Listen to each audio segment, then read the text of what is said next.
Here we are, intrepid viewers, ready for the next instalment. If you're a new viewer, just a trigger warning. This channel has been critical of Trump, and that's because just this week he has cut food stamps to 700,000 people.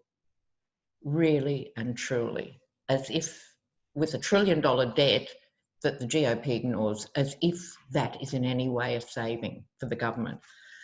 Also, his anti-Semitic statements this week were beyond disgusting. They would have been unpalatable in any generation, in any context, and they are truly vile, and his complete contempt for law and order and the Constitution means he cannot be seen as any way presidential. So we'll just be crystal clear on that, shall we? So, having said that, we're off and running. Now, the pen pal bromance with Kim Jong-un seems to have crashed and burnt. So there's abusive tweets going both ways. It appears there has been more significant testing. And Obama's parting words to the Yeti were, "It's North Korea that's going to keep you up at night." Obama wasn't entirely correct, because I think it's not North Korea that keeps him up at night, it's other choices of pharmaceutical enhancements. But there we go. So I'll just throw an allegedly over everything, particularly the second part of this reading got a bit of gossip. So in the meantime, let's get down to it. I'm using the Japaridze deck, and we're going to look at North Korea. I thought I'll look at it generally and then their relationship specifically. So let's have a look. What's North Korea up to? So this first part is about North Korea itself. What's North Korea up to? Here we go.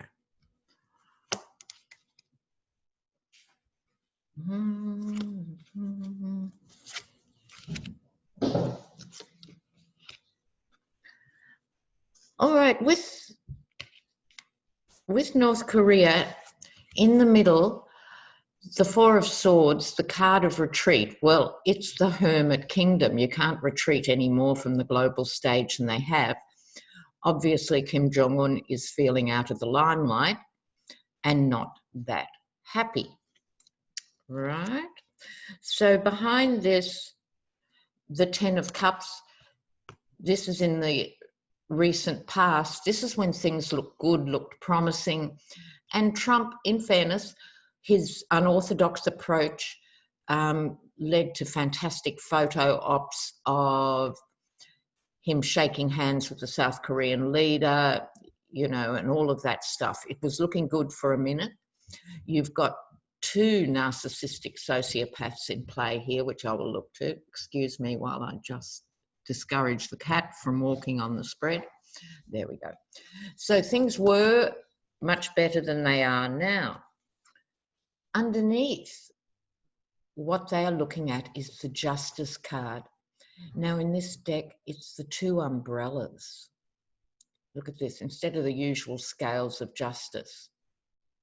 So on the one hand, sheltering under the yellow umbrella to some extent.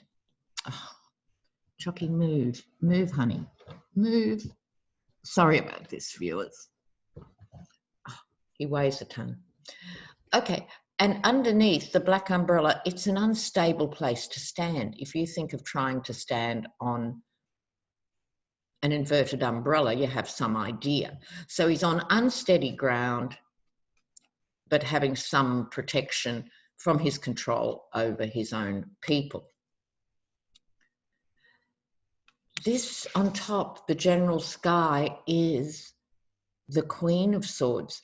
Now, we don't hear much about women in North Korea, and that's at any level. I think Kim Jong-un has a sister who's a bit of a player politically. It could be her.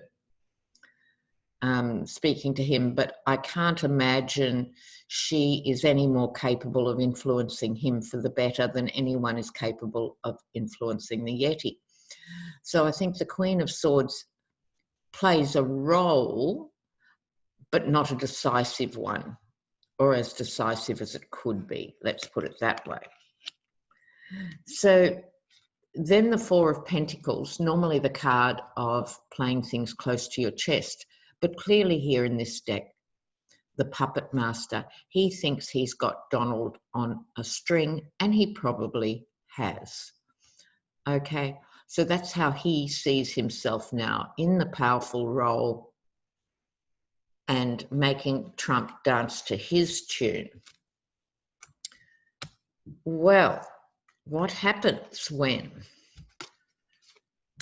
these two men who are equally mad and bad are pitted against each other, you know? So let's look at the relationship of Kim Jong-un and Trump. Let's look at their relationship. Before I go any further, first digression, viewers. Remember in my last reading, I was reading on Trump's mental health, and I kept hearing a toilet flushing and thought that was the weirdest thing I'd ever heard from my spirit guides. And I took it to mean he was flushing his new meds down the loo. But then the next day he came out with that bizarre rant on toilet flushing. You know, really the universe works in mysterious ways. So, back to these two very dangerous, self-obsessed men. Kim Jong-un and Trump. What's happening with Kim Jong-un and Trump? Kim Jong-un and Trump. Jong-un and Trump.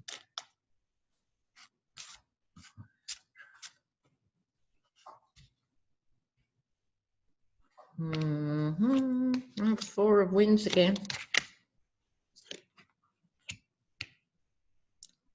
Oh, that could be interesting.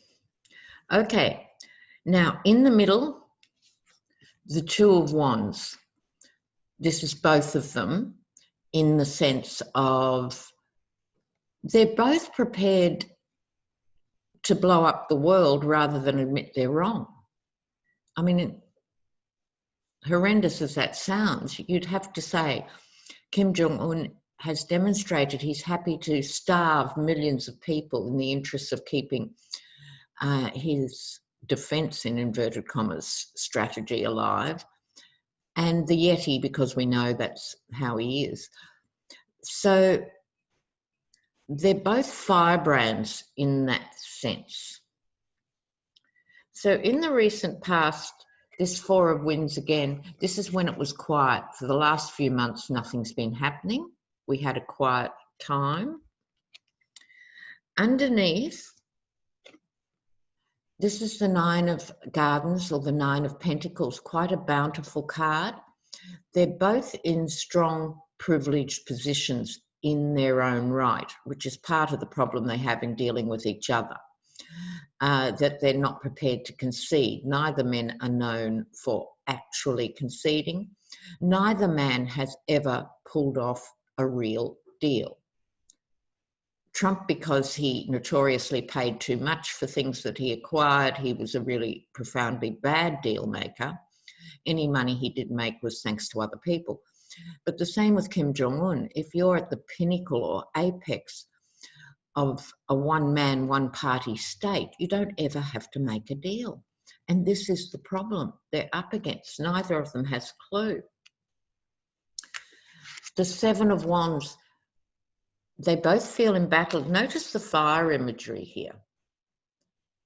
The fire imagery is quite marked. So they're both prepared to use brinkmanship or go to the edge of an apocalypse if that's what it takes to prove a point.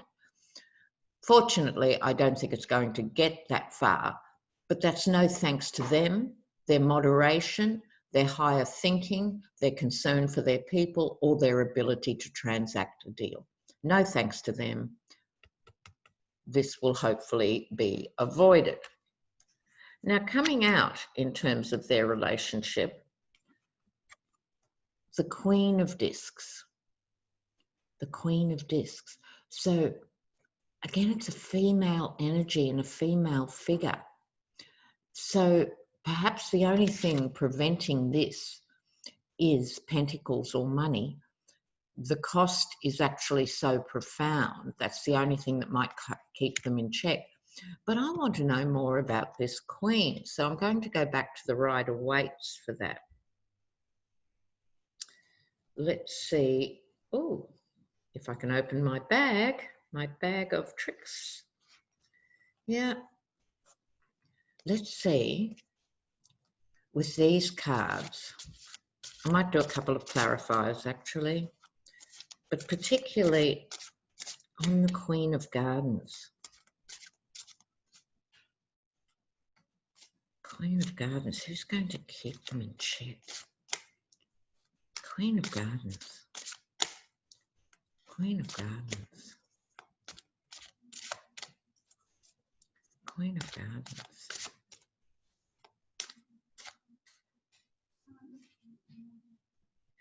Oh, the King of Swords, the Ace of Swords. All right, so both of these are cards of justice on some level coming down on their selfish little craniums. So the Ace of Swords is the cutting through the crap card, if you like, and Trump ironically has the ability to do that, but he hasn't got the capacity to replace it with anything. The King of Swords is quite a judicial figure. So it could be that behind the scenes, world players are jumping in after those tests last week, are jumping in and saying to both of them on a very hardcore level, don't you dare escalate this. Don't you dare escalate this. So that's what I see happening there. I'll just do a little further read on what's the likely outcome for their relationship, because I think we've got a picture of where it's at now. They're both buffing chests, but where's the relationship going to go? Where's the relationship going to go? Where's the relationship going to go? Oh, they both want the limelight, of course. Oh, and the Four of Wands. I think they're going to pull something out. Here's the King of Fire. Again, all this fire energy because it's flaring up. Kim Jong-un, like I said, hates being out of the limelight. He's done this to get back in the international limelight. And this is a patently threatening figure. Before, they're both children, right? Neither of them has ever had to grow up, and it shows. There's the Six of Fire or the Six of Wands. Give me the limelight, look at me, right? So they're competing for the limelight. The Four of Wands gives some degree of hope. I think they will stare each other down to some extent. What Kim Jong-un is up against is the fact that Trump doesn't care. He actually doesn't know anything about North Korea. He doesn't care. He just thinks, is it a good place for new international hotels? He doesn't care outside of that. Hasn't got a clue.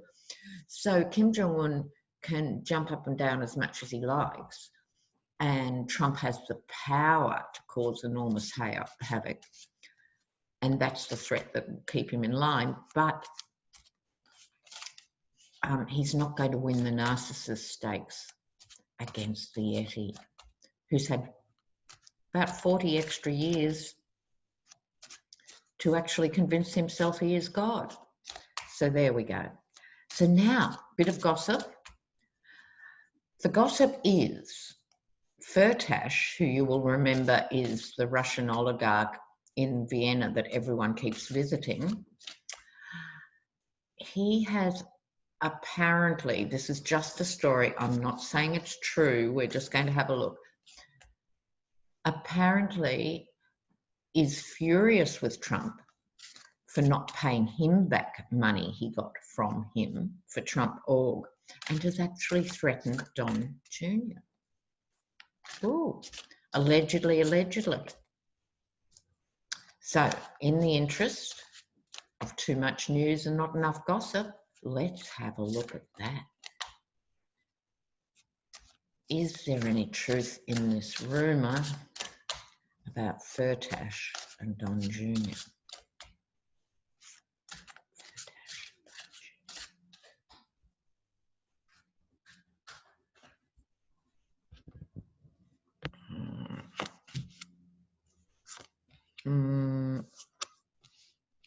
Four of once they've got that. All right. What we have here on top, the temperance card, normally a card of balance and so forth, but the circus swings are in play and there's an empty seat on this trapeze. This would have to worry you if you thought, oh, wouldn't it be terrible if Don Jr. was threatened? The empty seat on the trapeze. Then you have the card we just had, which was the Four of Fire. This is the card of diminished celebration, celebrating something, but not everything you should.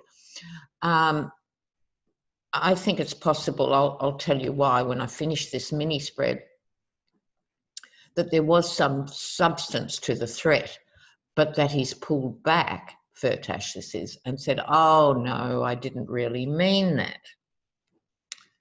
He's sitting back in Vienna, the Nine of Gardens. He's very comfortable, thank you.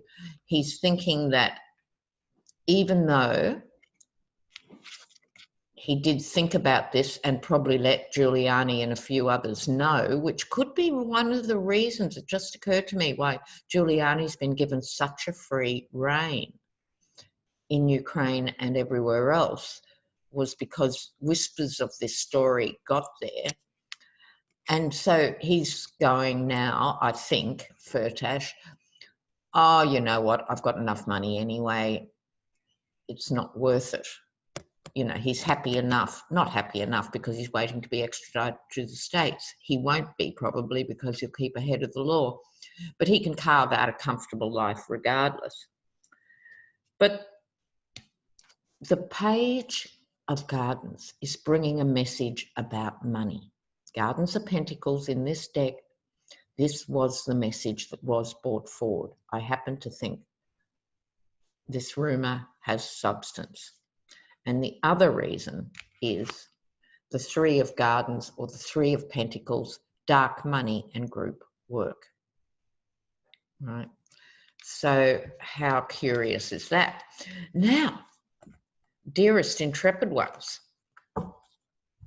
I'm going to be doing a joint reading with Johnny from Tarot's Apprentice in a few days. So that'll be fun.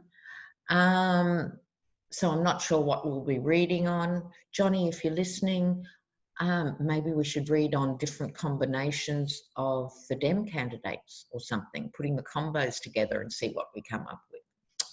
Who knows? All right, beloveds. Now, don't forget you can get your I'm an Intrepid Viewer t-shirt from Zazzle. So if you go to Zazzle, I'll put it in the box underneath, and then you put in the search box Moonride, which is Dave's name, Moonride. It'll take you to the images of the Intrepid Viewer shirts, and away you go. Okay, I'll see you very soon. You take care. Thank you, guys. Bye now. Ciao, ciao, ciao.